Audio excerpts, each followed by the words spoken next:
Hi guys. सो ये Skoda Kushaq manufactured 2024 और registered in 2025। मैं बेसिकली ये इनिशियल ओनर्स रिव्यू बना रहा हूँ। इस कार को मुझे लिए हुए आज 5 डेज़ हो गए हैं। तो मैंने कुछ चीज़ें ऐसी नोटिस की हैं इसके बारे में जो शायद किसी यूज़र या फिर ड्राइवर को ना पता हो या पता हो, ऑलरेडी शेयर्ड हो, I am not sure, but maybe these things are useful. So first thing first is that कि इसका जो ऑडियो सिस्टम है, मैं लाइट जला देता हूँ लॉक खोल के। जैसे ये इसका रिमोट है, मैं अनलॉक किया गाड़ी को, विंडोज़ खुल गए। मैं एक बार इसका डोर ओपन कर देता हूँ ताकि इसको लगे कि कोई अंदर आया है। ओके, सो इसका ऑडियो सिस्टम आप बिना की को इग्निशन में या किसी भी पोजीशन में लगाए आप इसको ऑन भी कर सकते हैं। What you need to do is just to simply go ahead on the screen and tap once. Obviously इसकी स्क्रीन ऑन हो गई है, तो चाबी मेरे हाथ में है, स्क्रीन फिर भी आप यूज़ कर सकते हैं। Radio, audio, FM, Apple CarPlay, Android Auto, कुछ भी चला सकते हैं आप। You don't need to insert the key और start the ignition to use it. Although इसकी एक डाउनसाइड है कि आपके जो ये स्टीयरिंग माउंटेड कंट्रोल्स हैं वो काम नहीं करेंगे। You only can use the touch screen over here.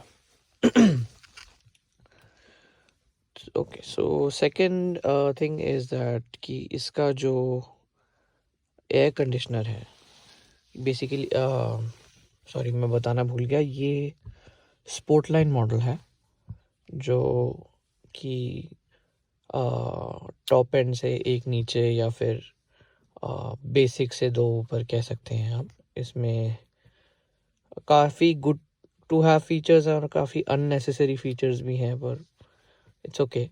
मैंने आइडियली काइलैक बुक करवाई थी सिग्नेचर प्लस, बट जब दिसंबर 20th के आसपास जब नए प्राइसेस या डिस्काउंट्स शेयर किए गए तो इसका और काइलैक का प्राइस ओवरलैप कर रहा था। So by doing a wise choice I went for the Kushak. Only like 60,000 of a difference in between the Kailak and the Kushak. Obviously Kailak अभी रोड पे भी नहीं, मतलब शोरूम्स में भी नहीं आई है, and this car is already available. Sportline model में मेरे को सबसे अच्छी बात ये लगी कि मुझे क्रोम पसंद नहीं है और इसके एक्सटीरियर में डी क्रोमिंग हो रखी है ऑलमोस्ट हर दूसरी या तीसरी चीज़ की।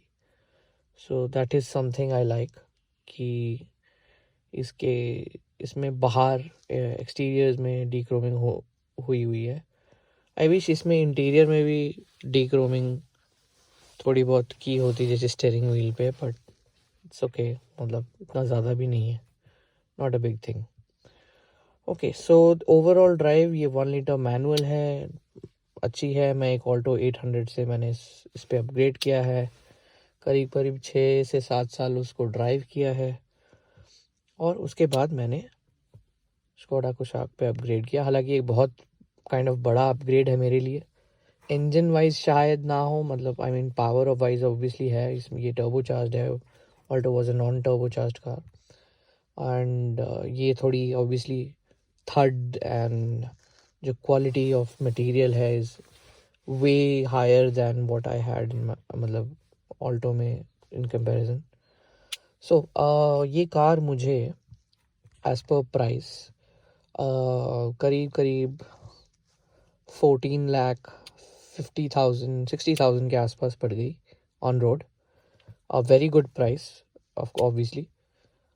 रीज़न ये था कि जो कुशाक बट डिस्काउंट्स चल रहे थे दिसंबर में, तो मैंने ये तब बुक कराई थी। हालांकि मैंने डिलीवरी बाद में इसकी ली 2025 में, ताकि रजिस्ट्रेशन जो कार की है वो बाद में हो सके। ऑलराइट, सो इसमें और भी ऐसी चीज़ें हैं जो मुझे मतलब थोड़ी, कुछ अनोइंग चीज़ें हैं, कुछ अच्छी चीज़ें हैं, कुछ स्मार्ट चीज़ें हैं जो मुझे पसंद आई। तो ऑब्वियसली ये स्मार्ट चीज़ तो एक पहली यही है कि मुझे बिना की इंसर्ट किए मैं अपना ऑडियो सिस्टम कार में ऑपरेट कर सकता हूँ, obviously with the limitations of not using this steering mounted control.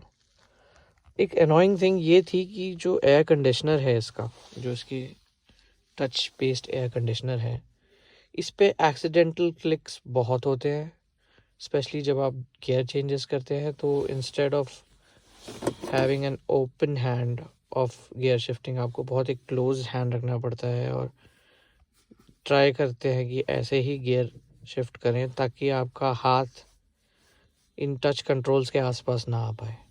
अगर आ जाता है तो ऑटोमेटिकली एसी ऑन हो जाता है, फ़ैन हाई पे चला जाता है। जैसे कि अभी जनवरी में अभी minimum temperature around 3 degree Celsius and maximum 10 degree Celsius जा रहा है, तो इतनी ठंड में एसी का कोई यूज़ नहीं है। दूसरा, हाँ मतलब जो भी TSI 1 लीटर इंजन के साथ जिन्होंने भी कुशाक, टाइगोन, स्लाविया, वर्टस, ये इन चारों में से कोई भी कार 1 लीटर में ली है, उनको इसमें दो चीज़ें फील होती हैं। First is vibration. I mean being a Skoda car, you don't expect कि इसमें कुछ वाइब्रेशन हो। है इस कार में वाइब्रेशन, इनिशियली जब आप स्टार्ट करते हैं तो वाइब्रेशन होती है गाड़ी में। तो it's better to have, I mean कभी कभी अनॉय करती हैं ऐसी चीज़ें, but I mean I don't care much about it.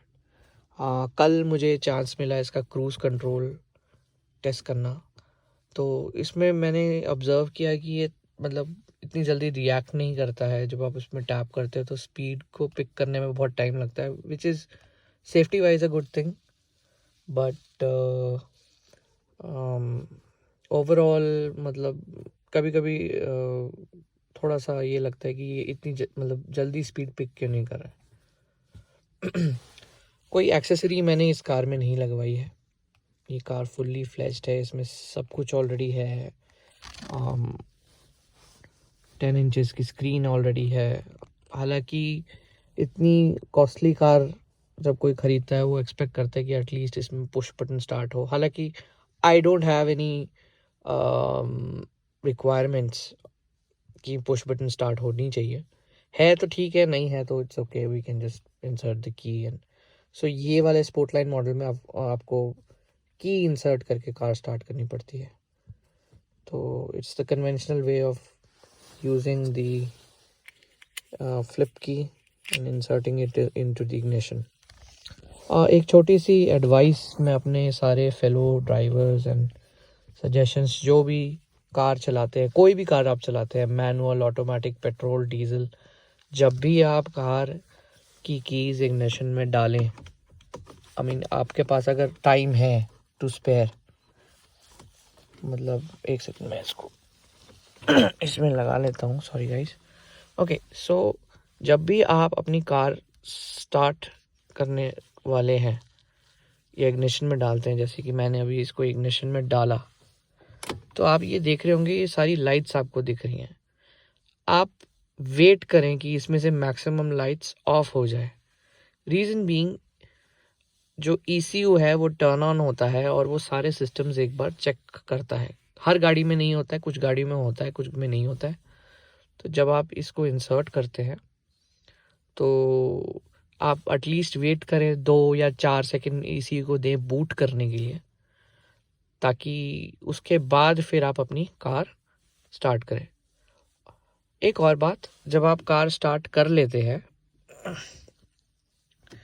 तो आप ये जैसे ये RPM मीटर देख रहे होंगे, ये करीब करीब जब ये कार स्टार्ट होती है तो 1200 1300 के आसपास RPM रहता है इसका। अगर आपके पास स्पेयर टाइम है तो आप ये जो इसके RPM है उसको स्टेबल होने का मौका दें। ताकि वो 1000 RPM के आसपास आ जाए. It hardly takes around a minute और 2. उसमें गाड़ी भी आपकी थोड़ी इंजन का टेम्परेचर भी थोड़ा आ जाता है to a good state. And फिर आप कार अपनी आगे चला सकते हैं. It's good. मैंने 6 साल ऑल्टो को ओन किया है, जिसमें से 4 साल मैंने ये प्रैक्टिस की, और there was no battery degradation. And car हमेशा फर्स्ट सेल्फ में स्टार्ट हुई है. और इट्स बेटर कि आप ECU as an electronic device एक बहुत इम्पोर्टेंट, इसको बंद कर देता हूँ मैं, डिवाइस है. तो बेटर है कि आप ECU वैसे भी यूज़ कर ECU को बूट होने से उसके बाद कार ऑन करें. ऑब्वियसली अब आप जल्दी में हैं तो हाँ, 1 or 2 times in a month जल्दी में है तो you can just flip the key and start it. But on a regular basis आदत डालने आप 1 या 2 मिनट दीजिए अपनी ECU को, अपनी कार को, ताकि RPMs को स्टेबल. ओके. सो और इस कार में I haven't felt any kind of lags. It's very responsive. New है. हाँ, सिंस ये न्यू है, आई एम नॉट श्योर कि मैं इसके ड्राइविंग एथिक्स के साथ अभी ज़्यादा फेमिलियर हूँ, पर I am not getting the best fuel economy from the car. It's hardly around, I guess मैं दिखा ही देता हूँ, यहाँ पे दिख जाना चाहिए. Vehicle status, driving data, speed, distance, travel time, range, economy. तो आप देख सकते हैं करीब 10.4 किलोमीटर पर लीटर की मुझे ओवरऑल फ्यूल इकोनॉमी मिली है, जो कि इतनी कोई ख़ास अच्छी है नहीं. और मैं ये नहीं कहूँगा कि मैं बहुत डिसअपॉइंटेड हूँ. आई गेस द इंजन अभी नया है, थोड़ा टाइम लगेगा रिवाइव होने में.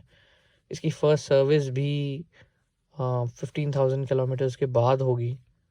तो तब तक तो आई am not sure how much I will be getting. But मेरी एक्सपेक्टेशंस थोड़ी सी ऊपर थी, शायद 10 या I expected around 12 to 15 and highway 20 to 23. हालांकि हाईवे में मैंने इसको इतना चलाया नहीं है, मोस्टली सिटी ड्रिवन में है. And I have driven the car रफली, मुझे 33 किलोमीटर्स चली हुई मिली थी. 140 किलोमीटर्स अभी चल गई है, तो ज़्यादा नहीं चलाई मैंने गाड़ी अभी तक.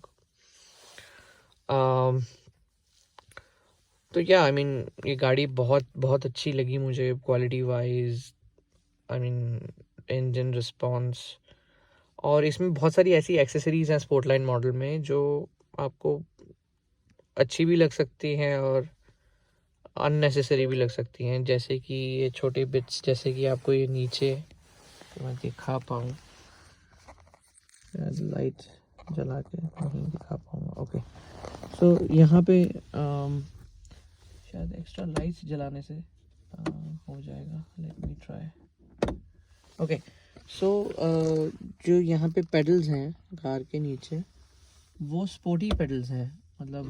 एक नॉर्मल पेडल से उसकी एस्थेटिक्स थोड़ी ज़्यादा अच्छी है. उसमें मेटल फिनिश आपको मिलती है.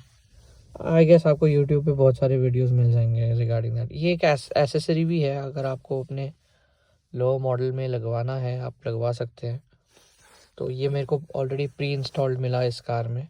ये स्पोर्ट लाइन मॉडल का ही हिस्सा है, तो आपको अलग से लगाने की ज़रूरत नहीं है. हालांकि आप लगवा सकते हैं अगर आपके पास सिग्नेचर या क्लासिक मॉडल है.